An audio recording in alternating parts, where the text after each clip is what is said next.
everyone.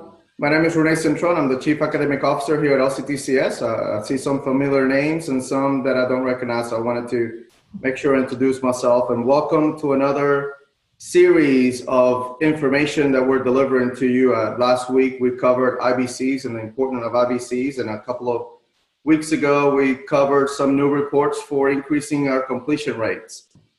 So welcome to the information session. Let me give you some background information, and then I'll introduce a team that's here from the University of Central Arkansas to impart their knowledge on us and let us know how they're doing and what they're doing up there. As you may recall, a couple of years ago, there was a task force put together, a student success task force that was put together for the main purpose of looking at developmental education and minimizing duplication of efforts, but also making sure that we're impacting student success correctly. They came up with 9 recommendations. We're not gonna go through all the 9 today, but if you have questions about them or what they are, let me know, let me or Adrian know, she's on the call as well. But we're gonna focus on 2 of them, the reduction in the number of developmental courses, as well as all colleges moving to a co-requisite model for developmental education. Those are the 2 themes of today. Well, we have with us 3 folks from the University of Central Arkansas. I'll do a brief introduction on them. And Adrian and I will be on the chat room, and we'll be able to answer some specific LCTCS questions if you have them. That way we can keep the information moving. So welcome to another series of information that we're putting together here. This is the first of 3. Just remember that. If you don't know the other dates, we can send those out, but it's the first of 3 sessions. And with us, we have Drew Sanders. Hey, Drew. She's been a mathematics instructor for over the past 10 years. In addition to her time as a math faculty at UCA, Drew has served as a high school mathematics instructional coach and a secondary math science instructional facilitator. Drew's experience gives her a deep insight into the background and prior experiences of her students.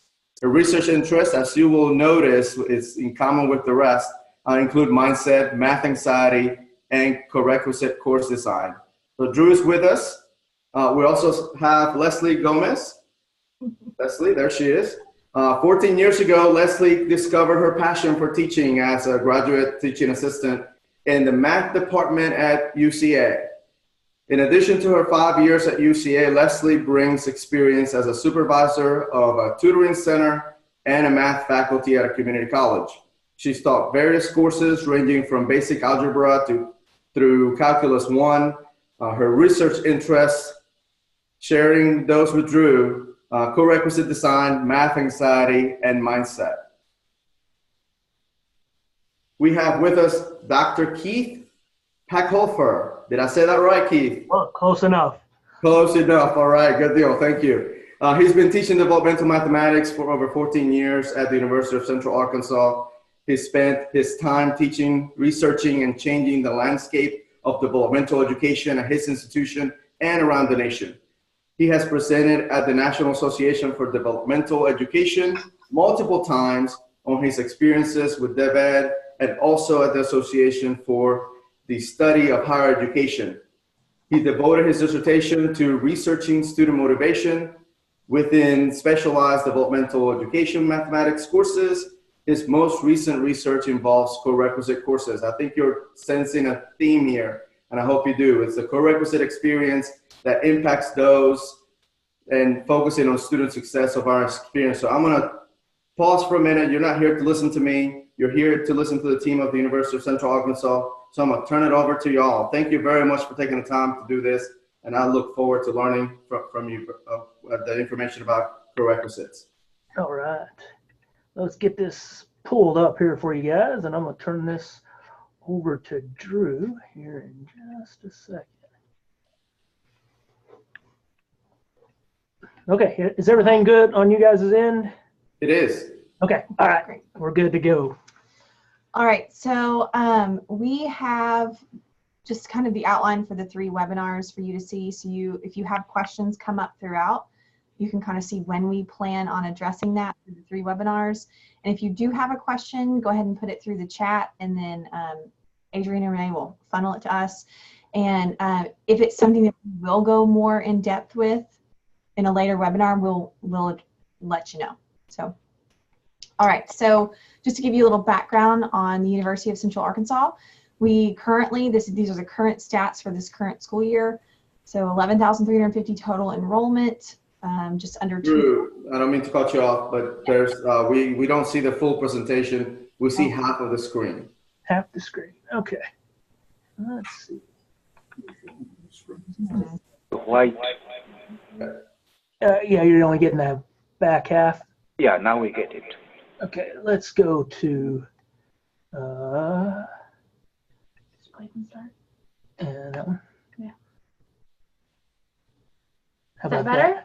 That Go back. so when you hit the play from start, it brought the half white line or white bar across.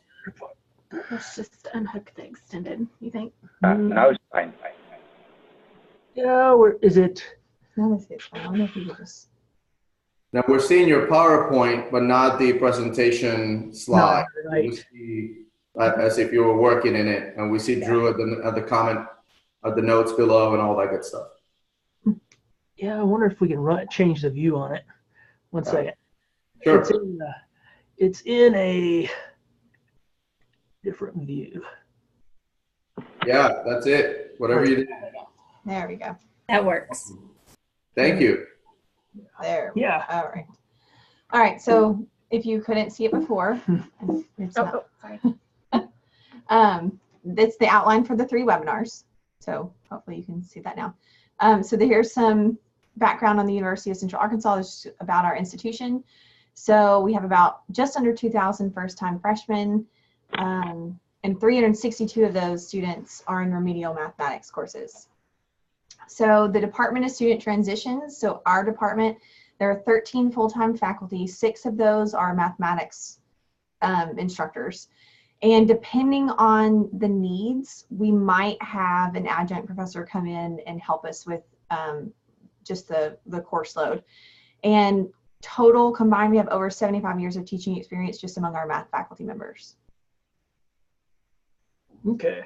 So just as Drew was saying, this is a process for us to kind of take you through these 3 webinars. So we kind of want to start with the basics as Renee and Adrian kind of started off. We want to give you a very basic sense of what we've done with our co-requisites. And so we want to dive into what we used to do to start with. And this will help probably connect a little more with what you guys are used to seeing and have been doing within your own courses. Prior to our co-requisites, we had intermediate algebra. So I'm sure a lot of you guys are familiar with that. Just a traditional lecture-based format, 3-day, 2-day a week. We all had online homework component for each of those. And then we also had a departmental online exit exam where all students had to take in order to successfully complete the course. So our intermediate success rate was 67%. So they had to make a C in order to successfully complete intermediate algebra. And so that's what we were starting with was our intermediate. In about 2012, we started, and sorry, one other slide here that we introduced is a 1-year success rate in the credit-bearing course. So students who took intermediate in the fall, the next semester, only 35% of those completed either college algebra or quantitative literacy. So we'll talk more about that rate and what that means as we go a little bit further. But that one rate right there really spurred some of our interest in looking at other designs. In 2012, we introduced progressive mathematics, which was a self-paced Emporium style course where the students had to complete so many modules in order to get done with the course. There were 2 tracks that were in that course. There were 10 modules in order to go into quantitative literacy, and then 5 more modules, or 15 in total, to go on to college algebra. And then, of course, those courses also had an online exam that was really the same one that the other guys were having to take, except for the 10 modules was a little bit different. So the 1-year rate for these guys were 22%. We did not have the other rate listed on here, but it was in the 40s, 40 to 50% in one semester rate. So, and as you can see, the 1-year rate is pretty small as well. So both those 1-year rates are what we tended to focus on as needing to make a change to what we were doing. So before we start with how to do co-requisites, in our department, we had to define what a co-requisite was. I won't read this off to you, but you can kind of go through what our department defines a co-requisite to be. And it uses some of the key words that you might be familiar with in co-requisite designs: just-in-time remediation, skills review, and coordinated curriculum. And those 3 things are really evident through all of our co-requisites, not only just in math, but also in English, in writing and reading as well. So we use this definition all the way up, and we've submitted to ADHE for our state to use as well. So this is our definition of what we call a co-requisite here at UCA. So as I was saying about why we were looking for something else, the first thing I want to say about it is our current offerings for our second pathway in mathematics were not adequate.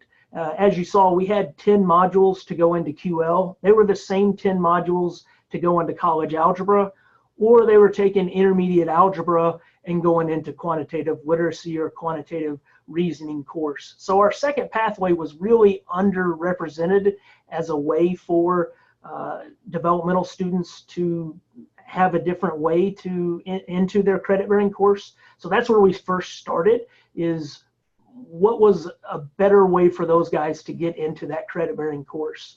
And then also how we define success. So we listed our 1-year success rate a little while ago, and that was a departmental strategy that we were really looking for how well they did in our course to start with, but then how well were they doing immediately following their developmental course. We know a lot of these students like to take their credit-bearing course at some point in their future, but if we can get them to take it immediately after, it seemed to help them a little bit more. But we had no way to force them into that. So we were really surprised at how many would kind of just fall to the wayside on that. So we were really looking for what's a way we can get all of this accomplished in the shortest period of time. So as we start looking at how do you do a co-requisite at your institution, some of these rates that we've talked about should be something that you're looking for at your institution. So what are you currently doing for your students? Is there success in their developmental course right now? What is it? What are they doing in the next course, in their credit-bearing course? How highly successful or not highly successful are they in the next course? And then what is that 1-year rate?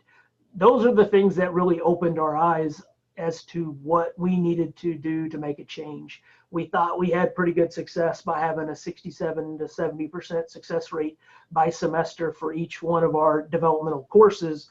But when you take it out to 35 to 22% for either one, it's not very successful. So those are some numbers that you really want to dive into at your institution to kind of get a better sense of what you're currently doing for your students. So just to give you some data on what we were doing, and as Drew's one of our newer faculty here, and she really likes this data to kind of give you a hook as to why you might want to pay attention for the next 2 webinars on top of this one. This was our data for ACT scores in our DevEd for our DevEd students in college algebra. So this is our 1-year rate, and you can see the overall, the 23%. That was the most up-to-date data our last semester of doing anything standalone. So you kind of see 8.6% of students that had a 15 on their ACT score were likely to complete their college algebra course in 1 year. So this breakdown by ACT kind of gives you a hint as to how well these students are really doing in those courses. So when we took this and applied it to our co-requisites, we see a huge change in that 1-year success rates. So 15 on the ACT went from 8.6% to 67.57% are likely to complete their college algebra course in 1 year. So that's pretty eye-opening to us, that change. So this is where we really like to kind of toot our own horns as to what we're doing and the impact that it does across the board to all of these students. We'll share all of this stuff with you guys, both in hard form so you can take it back to your institutions, and then you'll also be able to get more data as we kind of go through this. But this is, as Drew put it, a good hook to get you interested in what we've done. So that's a why co-requisite and a what a co-requisite is. So the next thing that you really got to jump into, and from what I was emailing back and forth with Renee on, some of this placement will be easy for you guys, just because you really will only have a couple options for implementation at your institution. So some things that we had to kind of go into was, first, we had to come up with what kind of placement policy we wanted for our courses. So we had a lot more questions to answer, and some institutions have a lot harder time with this placement aspect. First things that you need to ask yourself is, what's your current placement policy? What scores are you going to use to place into your developmental courses? And then what scores are you going to use for your co-requisites? And talking with Renee, I understand some of that is kind of already thrown to the wayside, in that you're kind of going to go full co-requisite in the end. And then through the process, you might have some co-requisite courses in the transition period. So you'll need to figure out what's a good score, and we'll give you some data as we kind of go through as to what scores we kind of recommended and what we've seen through other institutions. But this will just kind of get your mind working as to what you need to be kind of looking for at your institution. So one of the major things is that co-requisite is not a one-size-fits-all. We can give recommendations, we can give you ideas of what other people have done, but in the end, some of this will have to go back to your institution, and you will have to see what fits and what you can actually accomplish at your institution. So don't think that we'll be able to answer all of your questions through these 3 webinars, but we can give you some ideas. We know there'll be some challenges with 2-year versus 4-year. That's one of the things Renee and I have also talked about. We do have, between the 3 of us, we do have some experience with 2-year institutions. Leslie taught there for several years at a 2-year institution, so we know about the challenges and the differences. So we do take that to heart when we do these presentations for you guys. We do bear that in mind. And then also, what kind of college algebra course is it that you have at your institution? So this was something that we looked at our institution, is how many of our college algebra students actually go on and take another math course. And we were kind of surprised at how many actually did that. It was between 3 and 5% of our students actually take another math course, because most students who are STEM majors, they skip college algebra. So for the most part, college algebra was an end of the line here at UCA. So some of that can impact how your college algebra is designed and how your co-requisite is designed. And then how many pathways do you have? At UCA, we only have the two. Statistics is in the works, but we currently don't have a statistics pathway. We just have college algebra and quantitative reasoning or quantitative literacy. So that will also impact some of your placement ideas and your pathways. And then, as we talked about, standalone, it doesn't sound like that will be a huge ordeal in the end, but through the transition period, you do need to kind of have an idea as to what kind of standalone and who you're going to put into those standalone courses. So here's our current placement guide. I can assure you this is a lot easier than our prior placement guides. We thought about putting one up here, but we figured that you guys might have some mind explosions looking at them and trying to figure them out. But this here just shows anything as a math ACT below 19, we put into one of two pathways, either a STEM field, they'll take college algebra, or a fine art, or one of those other majors will stick into a quantitative literacy pathway. Okay, so that is our placement. All right, so I'm going to talk to you about content, give you some options for how you would set up your content in your co-requisite course, and kind of walk you through the process that Keith and I went through with our department to get our content set. The first major challenge in setting up your content is you need to inspect your prerequisite content, the content that you're covering in intermediate algebra, and see how much of that is directly correlated with your college algebra content. And that was pretty difficult for Keith and I. I remember pulling him into my office and going, okay, I know this sounds silly, but I need to brainstorm with you because this is a little harder than I thought it would be. Just because you're a math teacher and you kind of take for granted some of the prerequisite knowledge that your students may come into the classroom with. And this is really hard for me, but you need to forget all of the pre-college algebra content. It's not an intermediate algebra course and a college algebra course taught simultaneously. Keith and I have been to a lot of national conferences. We've sat through a lot of presentations and designs that take the intermediate algebra content and try to weave it in with the college algebra simultaneously. They're never as successful. You just overwhelm your students with that. You overwhelm your teachers with that. It's not recommended.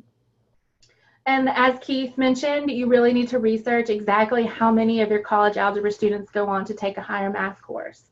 That's just something that anecdotally I will ask on the first day. How many of you guys think that you're going to go on or not? But you don't want to rely on that anecdote. You want to actually have the data to back that up.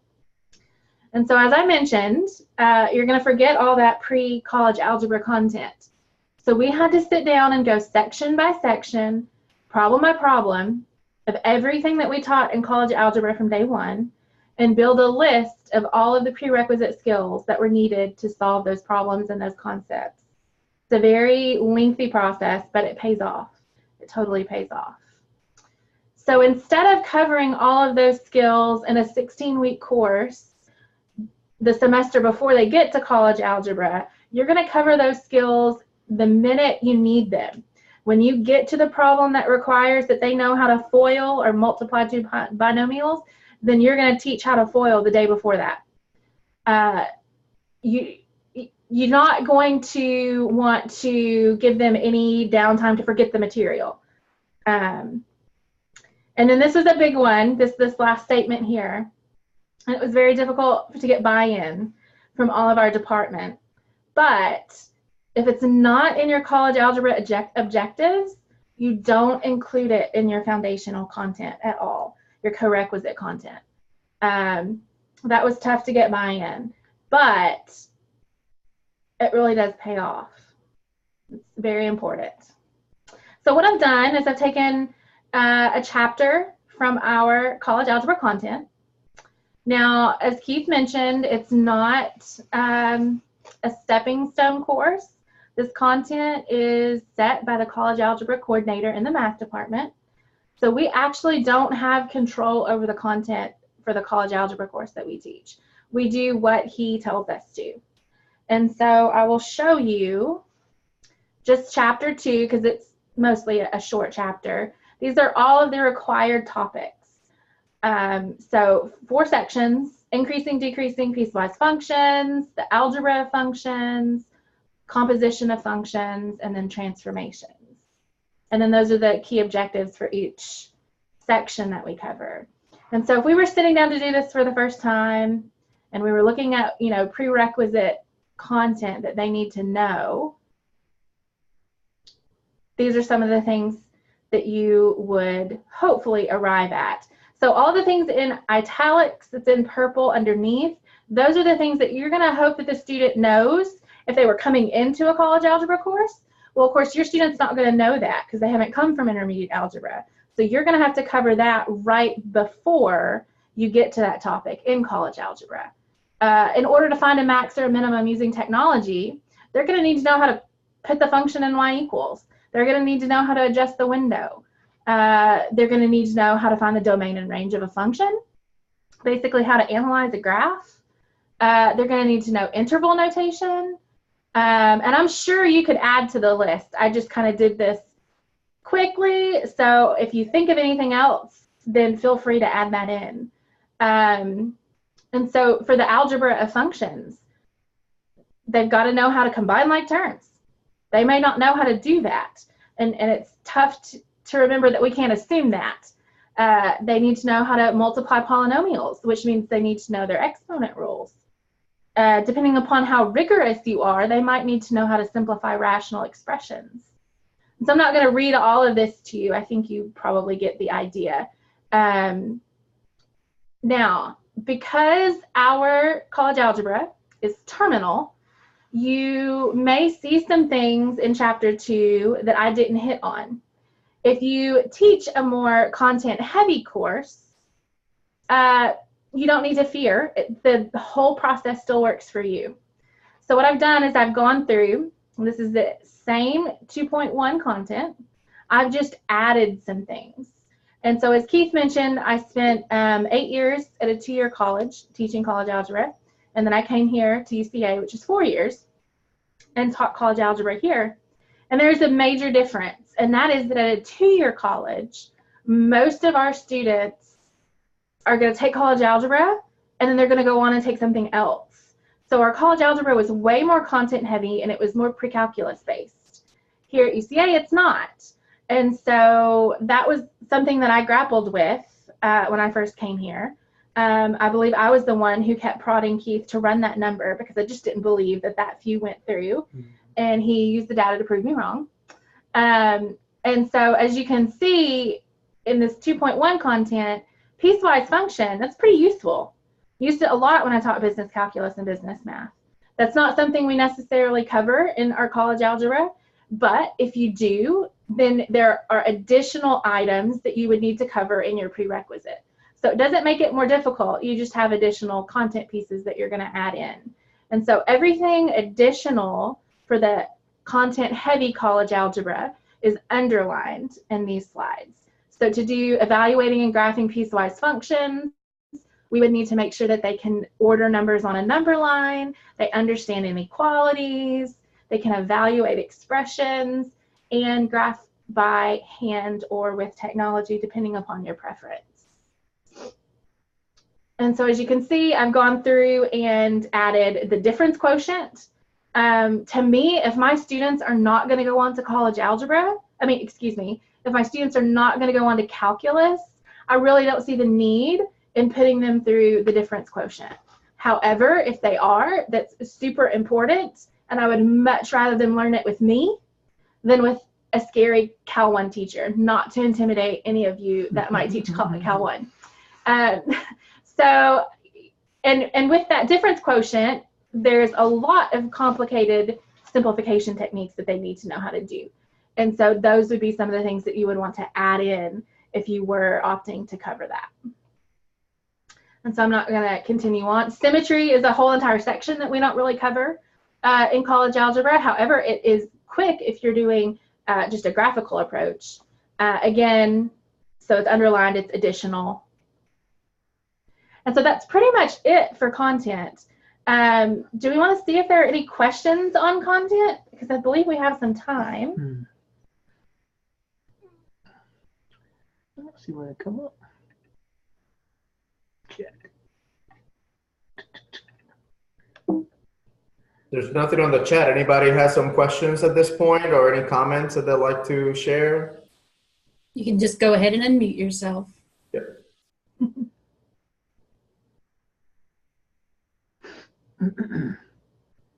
So we're used to doing these in front of a lot of people that stop us at least Yes. 6 or 8 times between each one of these sessions. So we haven't done one start to finish without some sort of interruption. Question. Yeah. I'm with you. And this, we've done quite a few of these, and this is the quietest I've seen the chat room and the question and answer. So I don't know if it's y'all or what, but I'm telling you, keep the team at UCA don't bite. They're friendly. They're with us. So Yeah, we're free to, and we've talked a little bit about internal stuff as well. So they're aware of our uniqueness, to be nice. So feel free to ask questions. This is a group of folks that are here to help us. If you have questions, comments, concerns about anything dealing with Corequisites, here's your chance.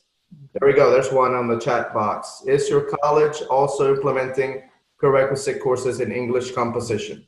Yes. Yeah, we have a full writing Corequisite design right now as well, where our writing course is paired directly with a writing 1310 or the first level of college writing.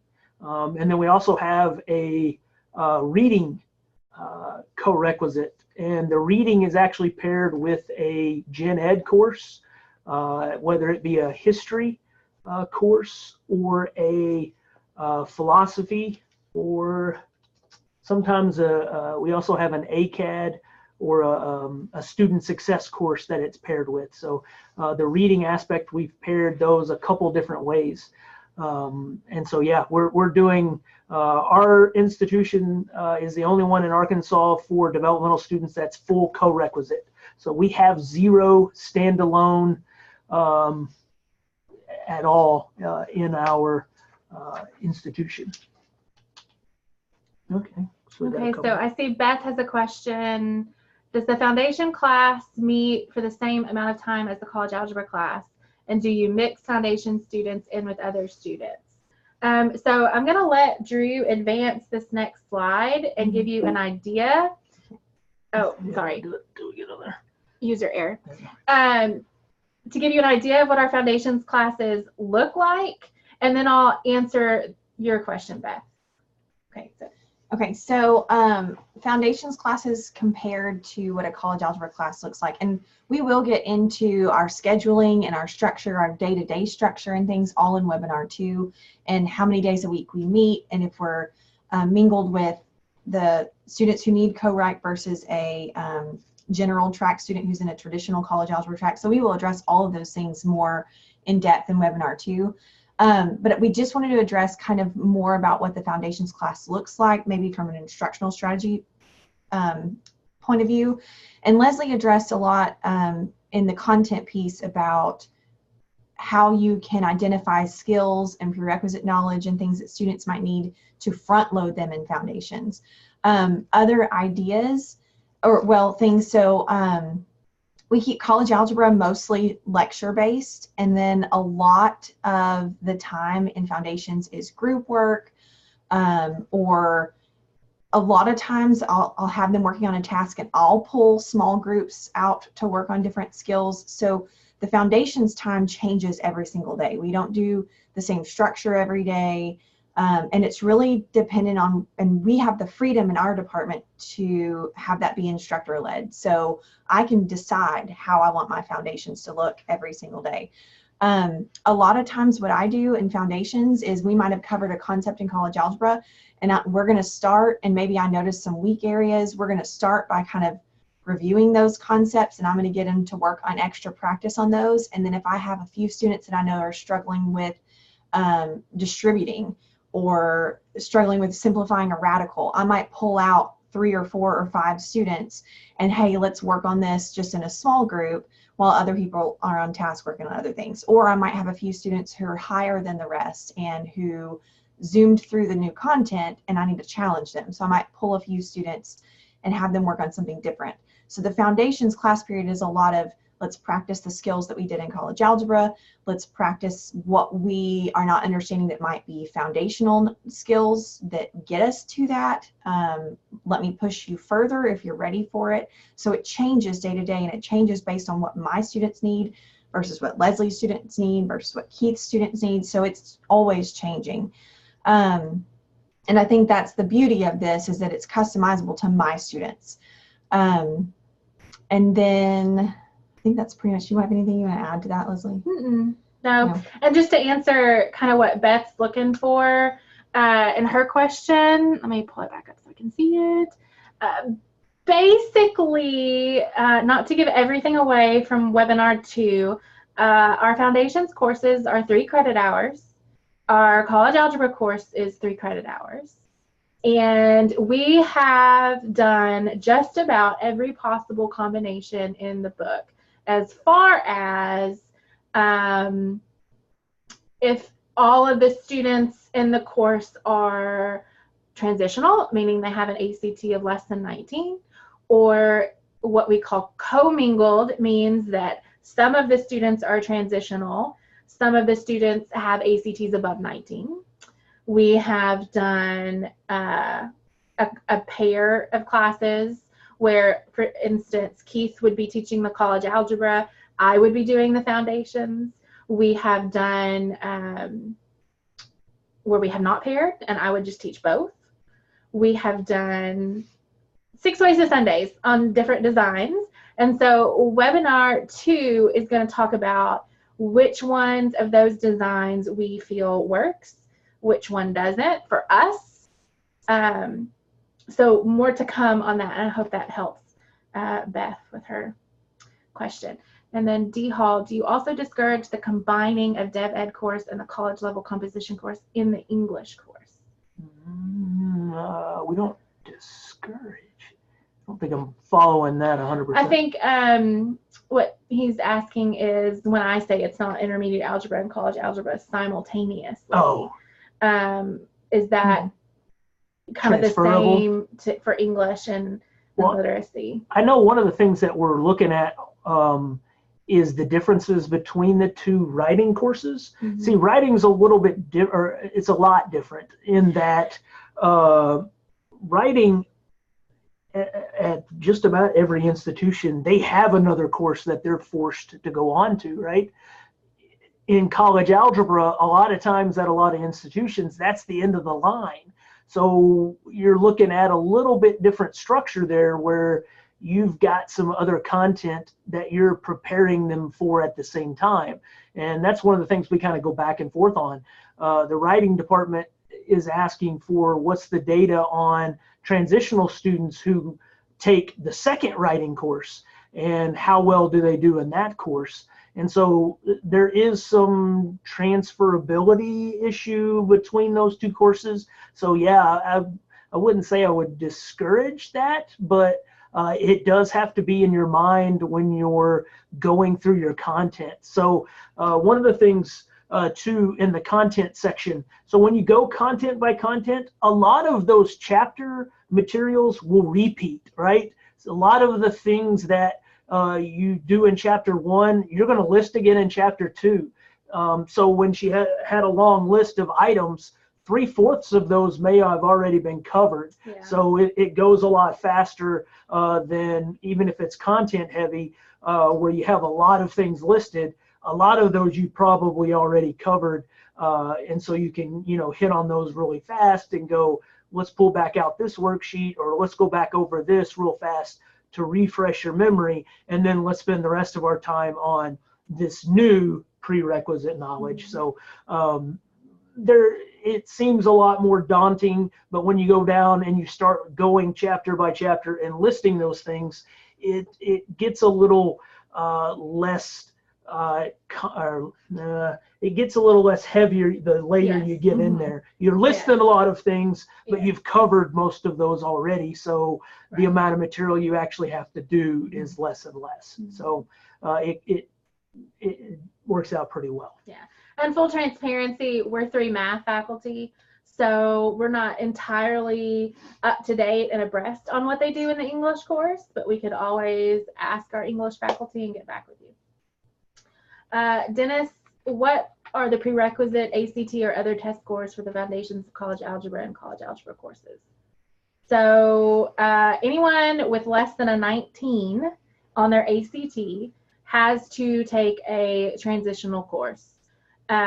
We decide whether they take college algebra or QL, quantitative reasoning, based on their majors. Disclaimer is that we typically do not see a student who has less than a 15 subscore, math ACT subscore. Now, I say typically because some do get the opportunity to appeal, and I don't believe the standards for non-traditional students are as strict, but typically we're seeing 15s through 18s. Yeah, and we'll see some above 19 just because of the success we've had with our students. We'll have 19s. That's why on one of the slides with the data, we had 19 and over. We will have some students who wouldn't traditionally have to take a foundations course. They will self-select into that and pay for the extra 3 hours and just to have the opportunity to have that extra help. So we'll talk more about some of the issues with designing things like this too in webinar 2, because having another course and commingling students, those create new problems that students find. Challenges. Yeah, and so we'll talk more about those in webinars too. So yeah, there's a lot to think through. Don't be scared. We were sitting in the same place you guys were. 2014 is when we started this process. So we're 5 years into this now. So we know exactly what you're feeling. We didn't have the pressure of people telling us what to do. So I'm not envious of that aspect of it. But you do have a lot of great resources out there to help you. And that's what we always told Renee, is that's where our heart is in all of this, is to reach out and allow people to see what we're doing, not claim to have all the answers, but just offer what we have seen and heard and experienced, and giving you guys the opportunity to ask questions, apply it to what you're doing, and then take and run with it and see something great happen at your institution. So if any other questions before I turn it back over to Renee. Well, we're coming up with our second one here in a couple weeks, so looking forward to jumping into another one. And Renee, go ahead. Good. Actually, that was what I was going to ask you. If you can tell us a little bit about what the next session might be about, because this may be something of interest to some, and others that were not able to come today. So we'll run it back to the second slide and kind of give you a breakdown of what's coming up. So I would say the second one is the hardest one to do, just because there are so many options. So we listed logistics, policies, and class assessment. So when it comes to logistics, you have how you're going to design it. Are you going to, as we said, commingle those students together? What are the headaches and problems that arise by commingling or not commingling? How do you schedule these things? How do you get that design to fit your institution? And so you'll probably come away with a lot more questions to ask both your institution and yourself as you go through it. Again, we will not have every answer. we can tell you what we've done and what we've tried to do, so we can share those things with you guys, and then you guys will be able to take it and apply it. And then other policies that we have in place that have really strengthened some of our correspondence between the two courses. And then starting of the assessment, really look at the class level of assessment. And then in webinar 3, we will really talk about some of the assessment of the actual courses and the designs and things that we've done. And then also in 3 will be a huge new thing that we're working on with mindset, and that's where Drew has come in.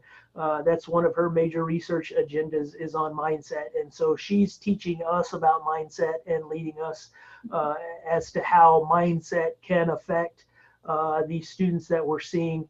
And a lot of times Leslie and I, we had heard a lot about mindset. We didn't know what we were doing with it, and so Drew has come in and taught us about it, and that we were actually doing some of the ideas. We just didn't know we were doing it. So yeah, that will come up in 3 as well. So that's kind of what's coming out in the next 2 of them.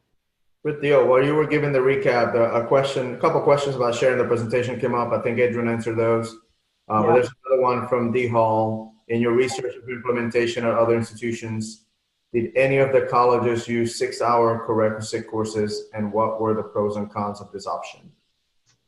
A 6-hour, so you're talking about 3 and 3 or 6 and 3? I think he's. I think it's one course. I know you have 2 separate courses that are taught together. Yeah.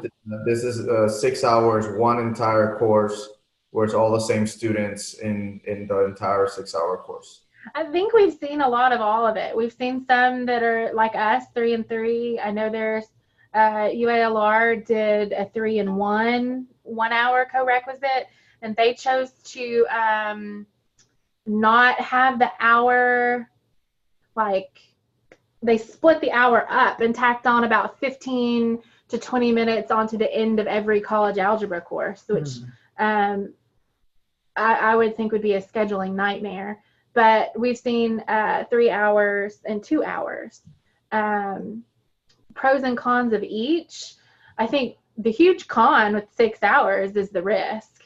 And again, I'm going to give something away as far as how the grades work. But a student could potentially fail all 6 of those hours, and that's not good for his financial aid, his GPA, anything.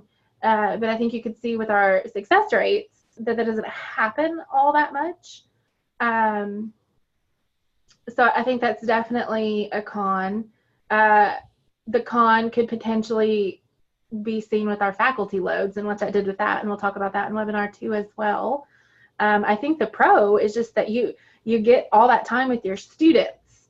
I never feel like I have too much time. I mean, at all. I don't either. I could use more. I could always use more. Now we have talked about quantitative literacy, reducing that foundations credit from like 3. Keith wants to push it to 1. I'm a little scared. I might like to try 2 first, a 2 credit hour. But I definitely agree that 3 hours for quantitative reasoning might be a bit much, but definitely not feeling that I have too much time for college algebra. So yeah, especially if you have a really content-heavy college algebra, yes. You would need. I could see the 3 hours. Absolutely. So yeah, the 6 hours we've seen a lot of pushback because people want to limit the number of hours. But again, we've seen places be successful with less hours. Mm-hmm. I've not seen as successful with less hours. So I will put that caveat on there. I still see an increase with Corequisite. As Leslie said, the only places that I've seen not very good success with Corequisites is when people try to teach 2 separate courses and put students like they're in two separate math courses at the same time and treat them like they're two different things. That's the design that continually we see fail, and people have a hard time getting that in place. And it, on a mindset level, for a student, I can only imagine them trying to think their way through two separate math classes at the same time, when, let's face it, most of these guys are not math related fields that they're going into. So it's hard for them to be motivated and then to succeed. So Beth, yes, there is a technology component to our courses. We are a Pearson school, and so our students have access to My Math Lab or My Labs Plus, and we all used online homework. And then I know Drew and Keith will also supplement with paper pencil homework as well, or activities. But their exams are not online. Oh no, exams and the common departmental final are all old school paper pencil. Yeah. Our old not Scantron. Our old transitional was an online final exam, but we don't have one anymore. Do we have a required amount of time? No. Now we only have one computer lab for the math faculty to share. We have 3 in total, but the other 2 are used by literacy, writing, and philosophy. So we have one 20-seater computer lab to share amongst 6 full-time math faculty. So to put a requirement like that on our lab time, we just couldn't do that because we didn't have the resources. Now what we do is we do share the lab, and so once a week we will have a schedule, and we get to take our students to the lab once a week if we opt to. Yeah, not everybody does it. Yeah, I don't take my students to the lab for college algebra. Yeah, me either. I only use it for quantitative literacy. So you're welcome. Anything else? Yeah. All right, I'll turn it over to you, Renee. Yeah, I know. I forget. I'm supposed to have it. You have another question from Dennis that just popped up. 20. We just have 20. We used to have a 40-seat lab when we did our Emporium style, and they broke it up into 2 different rooms once we dropped the Emporium. So we have a lab that only has 20 computers in it. We do have 3 of those, but as Leslie said, the other 2 we can never really get into. So we really just have the one. We would like to have a second one and really be able to ensure that most people are in there at least once a week for everybody. But I know Drew chooses to not be in there some, but it would be helpful to have it available for our faculty more often. So the topics in QL, there's 4 major units in there. Starts with finance, goes into statistics and probability, Modeling. and then modeling is the last one. So those are the 4 major: finance, statistics, probability, and mathematics modeling. So those are the 4 height pieces that we use for that one. How many sections? So we have, to get into some webinar 2, we have 6 faculty. All of us will do 4 sections of FCA, so 24. It'll be closer to 20 sections of FCA, and then 4 to 6 sections of FQL. So 24 in total. So we'll split that up, either 18, 19, 20, and 4 or 5 or 6. Just depends on the student needs for that semester of the students coming in. And then, 20 students per foundations course. That's how we broke those up. And so we've used some ALP research from prior on keeping those foundations courses, some of their initial research that ALP model stuff did with the class sizes. So it is a little bit dated, but we still like to keep those foundations courses smaller. Our college algebra courses are bigger. Those are set again by the math department. We don't have a lot of control over that course, so we don't rock the boat when it comes to that. So our college algebra is much bigger. So we don't impact that at all. So it actually is 40. So that kind of gives away kind of some of our design. But college algebra of 40 students, and then foundations of 20. So it kind of, you can piece some of that together to figure out how we do our logistics, but we'll go into more depth of that through the next couple of the webinars to give you a really good breakdown of how we have it scheduled and what that does to our loads and what that does to our faculty, and the impact that it has is can be interesting at times and worrying at times. So you saw our statistics. So just to kind of leave you with this, what do you do if 80% of your students pass your developmental in the fall semester? What do you do when 80% of them are gone? We don't have a lot that come in the spring, so our springs are pretty light. So we may have 100 students or fewer between 6 faculty in the spring. So our spring is interesting, to say the least. All right. Well, good. I have a question for y'all. I know, with the exception of content, would you say that the principles and practices of Corequisite that you're employing can be duplicated by other content or other subject matters? Yeah, definitely. Absolutely. Yeah, I think the process of back mapping is something that I know the Dana Center had a lot of impact on, and we've worked closely with them. And that is a key feature to co-requisites and very successful co-requisite models. And yeah, that can transfer to writing and to reading at the very basic level. Well, I mean, how long have we been offering literacy and our transitional writing in a co-rec? Longer than we've been doing Yeah. math. I mean, it's been around for a while. Yeah. Math was the 2012. very last on board with the co-rec design. Yeah. And our statistics for the writing and the literacy are just as strong. I've been working on those this semester, and so they are very impressive as well. So we like to, look at those because those are our content areas. We're not diving into them as heavily, but that's what I've been working on this semester.